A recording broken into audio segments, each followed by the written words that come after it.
Shaquille O'Neal.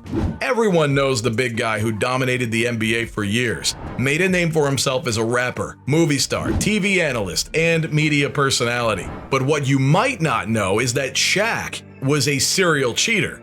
One controversial incident fans will never forget is his cheating scandal with Laura Govan. Back in 2010, Shaq's wife, Shawnee, accused him of cheating on her with Laura, who happened to be engaged to Gilbert Arenas and was the mother of his children. Talk about drama on and off the court.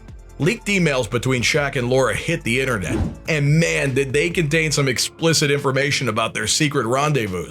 Yep, I'm talking about the kind of stuff that's usually kept behind closed doors. As you can imagine, the scandal shot bricks through the relationships of both couples. Yikes! Soon after the emails were released, Shawnee had had enough and filed for divorce. Can't blame her, right? Listen, this is my only question, all right? How can you accuse Shaquille O'Neal of being a serial cheater if you only gave one example? I'm not saying he's not going to give more examples because I don't really know. But a serial cheater? Come on now, bro. Maybe he was, but how do you know that, bro? But I always wonder and never really got the answer to the question, why is it that people who, like NBA players or celebrities, who have like all the options in the world for beautiful women, settle down with one woman and expect themselves to be loyal to that one woman?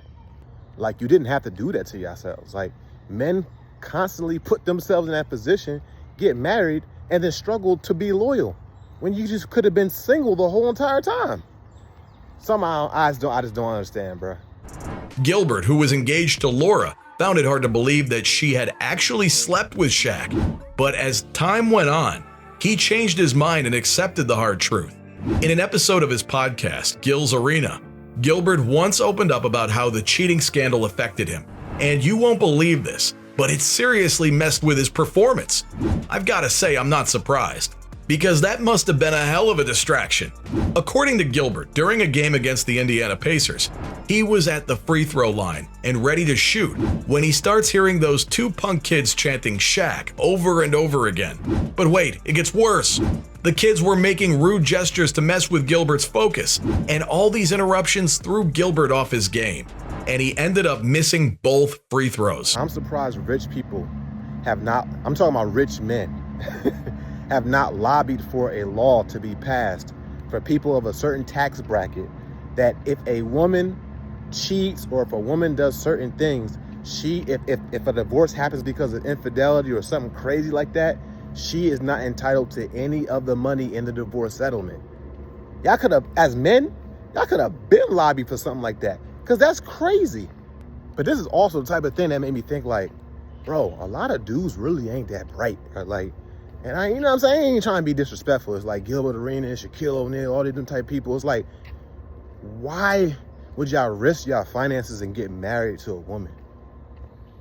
And you see the statistics, most marriages don't be working. And with regular people, they work even less with rich people. What are y'all doing? I mean, come on. It's hard enough to make free throws as it is. But with the scandal going on, it's no wonder he struggled to concentrate. But in a hilarious and crazy turn of events, Laura later came out and denied the whole cheating scandal with Shaq, saying, "Hell no. Have you seen his feet? How you gonna sleep with somebody who has feet like that?"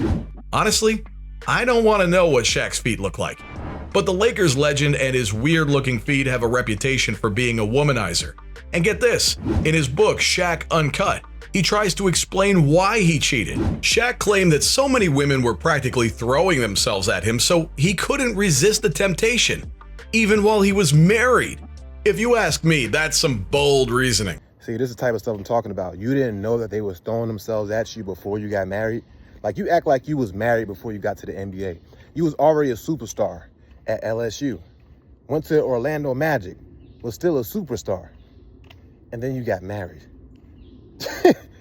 It's almost like as if he was thinking or saying like he thought that they was gonna throw themselves at him less once he got married or something. Like, I'm just trying to follow and understand the logic. I'm trying to come up with some type of reasoning. I get it. The women throwing themselves at you and stuff, and they baddies. It makes sense.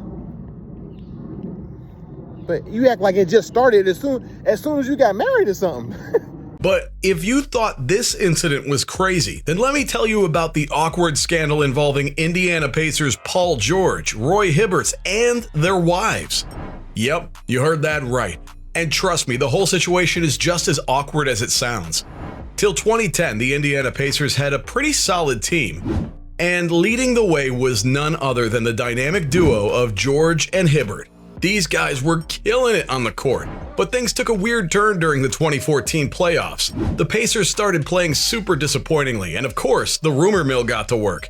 In no time, crazy stories went swirling around, and out of all the crazy speculations, a teammate of theirs, Lance Stevenson, made a comment that caught everyone's attention. Cue the drama. Apparently, there were some not-so-innocent conversations going on between Paul and Hibbert's wives on social media. Instagram was the battleground for this scandal, and a gossip column called Baller Alert somehow got its hands on an anonymous email, and they spilled the beans. According to this email, Roy Hibbert found out about the whole thing because his wife confessed to feeling guilty. Turns out PG and Hibbert's wife had been chatting it up on Instagram for a while, and that might sound perfectly normal before the two ended up having sex. Ouch! Talk about betrayal. Now y'all starting to see the main reason why I always be saying I don't be trusting nobody, bro. Like, how you gonna be playing on the same team with somebody? Y'all supposedly close. Y'all like a dynamic duo, and you sleeping with his wife. That's crazy. And I always hear people talk about, oh, women are so hypergamous and things like that. Yeah, I mean, I agree. A lot of women are hypergamous. Maybe the majority of women are hypergamous. But even when you get to the point you level up, you get your money up, now they probably sleeping with somebody. They might be cheating on you with somebody that make just as much as you or just a little bit more than you. Or it might just have a little bit more clout than you. But that's mad corny, like, bro. Like, that's supposed to be your homie. Like, what is... Especially since these two were supposed to be just friends. I don't know about you, but that's a really awkward situation right there. No wonder things went downhill for Roy on the court after that. It seems like he just walked away from it all, and his performance suffered as a result. Imagine being that tall, that successful, and you let a female, a woman, basically mess your success up. Now he got to walk everywhere being like 6'10", not in the NBA, because of a woman. Because of how a woman treated him. And I know it could be heartbreaking and everything like that, but it's like, I don't know how dudes don't understand, like, y'all can't really be trusting these women out here. Y'all can't trust these men out here too as homeboys and stuff. You know, I trust with just a, you know, there's always that question mark there with people, you know what I'm saying? So we've talked about NBA players sleeping with each other's wives. But have you ever considered the possibility of them going after the coach's wife? Well, it turns out that's not off limits either. Take Andrew Bynum of the Cleveland Cavaliers, for example. He was suspended for conduct detrimental to the team, but then given paid leave because, as it turns out, he had a relationship going on with the wife of one of the coaching staff, Jamal Mosley. If you ask me, this scandalous situation is a real doozy. Bynum had even played in 24 games that season before this bombshell dropped. But after this scandal broke, he was out of the league for years, and there are no signs of him coming back anytime soon. Now, no one can say for sure if this was the only reason for his downfall, but it definitely didn't help his reputation. It just goes to show that when it comes to NBA drama, anything is possible. No, it just goes to show you need to have the level of focus and never let the beauty of a woman or the whatever of a woman mess up what you got going on. These are successful basketball players literally messing their situations up is because of a female, because of a woman, bruh. I understand it's easier said than done. It's just like, these women out here are beautiful, right? I get it, but it's just like, if you study all throughout history, that's always been men's biggest weakness, bruh. It just seems like men just don't know how to just stay focused, like, without a woman just distracting them, bruh. Man. Like Tony Parker of the San Antonio Spurs, cheating on the absolutely stunning Eva Longoria with a teammate's wife. When you're married to someone as gorgeous as Eva Longoria, your eyes would never wander, right? Well, think again. Because Parker got himself involved in a sexting relationship with none other than his teammate Brent Barry's wife. And the crazy part is that the two couples were actually close friends, usually hanging out together, which makes this whole situation even more jaw-dropping. Longoria discovered tons of text messages between Parker and Aaron Berry, and let's just say she wasn't too happy about it. She kicked Tony to the curb, dumped him, and got rid of the tattoo of their wedding date that she had on her wrist. Ouch! Not only that, but Brent Berry also decided to call it quits and filed for divorce. Talk about a major fallout. Parker later on opened up about the whole messy situation in an interview with Hello Magazine. He admitted that leaving a relationship is never easy, especially when it's under the microscope of the public eye. He acknowledged that in a world where everything is online and on social media, Hollywood takes things to a whole nother level. And this actually messes it up for the people who actually are loyal friends and who won't do stuff like that, because this video is only showing like a couple of people out of all the people that's been in the NBA. I just don't understand the fascination is wanting to sleep with someone else's woman if you already have beautiful women yourself. I don't understand that. Maybe it's a character flaw. Maybe it's a power thing. I just don't understand. Like, I don't get it. Like, how can you call yourself a real man knowing that you that sneaky? I feel like a real man ain't sneaky. A real man ain't sneaky. A real man is straight up. How could you call yourself a real man? And be dapping him up every single day and everything like that, just knowing that that's just wild.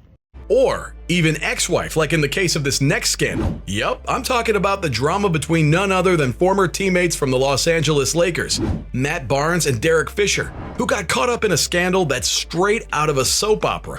Fisher retired from playing basketball, becoming the head coach of the New York Knicks, while Barnes switched positions to become a forward on the Memphis Grizzlies. Switch positions, bro. Switch positions.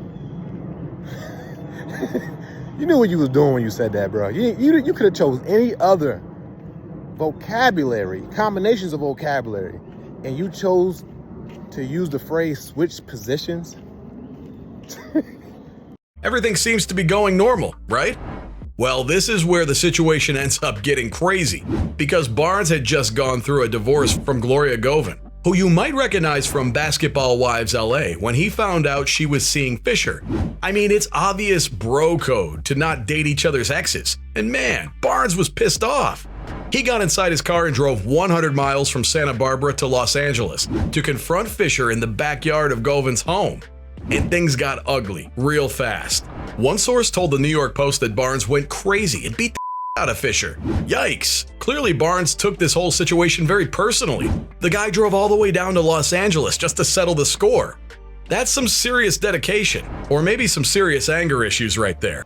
But that's not even as crazy as like the other situations. And no, it doesn't make it right. I'm just saying, at least that was his ex. And like everybody else was actually like doing that sneaky stuff and they were still in a relationship with the person. So I don't think it's as bad, you know what I mean?